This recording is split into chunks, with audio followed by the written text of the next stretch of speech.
پرورش ہے اور ان کی تربیت کا پہلا انسٹیٹیوشن اس کے والدین ہوتے ہیں۔ تو والدین کو یہ چاہیے کہ باہم جو اعتراض ہو وہ بچے کے سامنے نہ ڈیبیٹ کریں، اپنی باتیں، اپنی رنجشیں، ہر جگہ بات ہو جاتی ہے، اسے بچے کے سامنے نہ بات کریں، اس پر اثر ہوتا ہے۔ دوسری چیز جو ہے، اس کے سامنے جیسے آپ بیہیو کر رہے ہوں گے وہ ایسے آپ کو فالو کرے۔ تیسری چیز ہے کہ اسے ریزن دیں، وائی اینڈ وائی ناٹ، یہ کیوں کرو اور یہ کیوں نہ کرو۔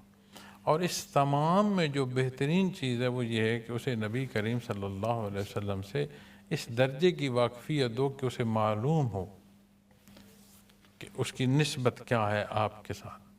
پھر اسوہ حسنہ کے جب اس کے سامنے واقعات بیان کرو گے، اپنی تربیت کا بھی سبب ہوتے رہیں گے اور اسے بھی ریزن دیتے رہو گے کہ یہ درست کیوں ہے اور یہ غلط کیوں ہے، چونکہ یہ نبی کریم صلی اللہ علیہ وسلم نے فرمایا۔